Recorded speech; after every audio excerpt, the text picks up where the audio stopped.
Уважаемые коллеги, дорогие друзья! От имени ЮНЕСКО и от себя лично хочу поздравить народ Казахстана и его превосходительство президента Нурсултана Назарбаева с празднованием 550-летия казахского ханства. Уверена, что этот юбилей поможет мировому сообществу лучше узнать историю вашей страны и понять ее место в общечеловеческой цивилизации. Без истории не может быть общества и государства. Мы в ЮНЕСКО рады, что в Казахстане многое делается для сохранения культурного наследия и для возрождения и сохранения памятников вдоль Великого Шелкового пути. В 2014 году Казахстан, Китай и Киргизстан совместно внесли в список всемирного наследия ЮНЕСКО первый участок трансграничной серийной номинации «Шелковый путь. Сеть маршрута Чанан-Тяншанского коридора».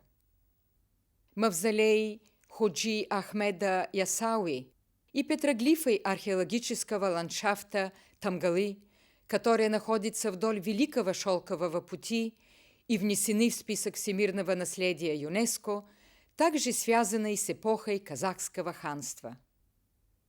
Искренне надеюсь, что такие проекты послужат укреплению межкультурного диалога, взаимопонимания и толерантности.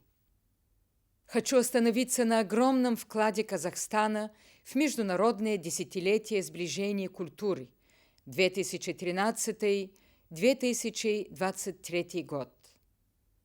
Пользуюсь случаем, чтобы выразить благодарность президенту Нурсултану Назарбаеву за его личный вклад в успех недавно проведенного в Астане съезда лидеров мировых и традиционных религий.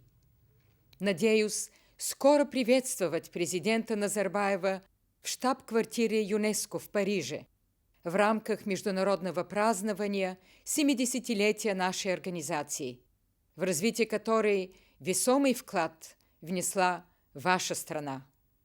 Желаю вам и вашим семьям здоровья, благополучия и успеха, дорогие друзья!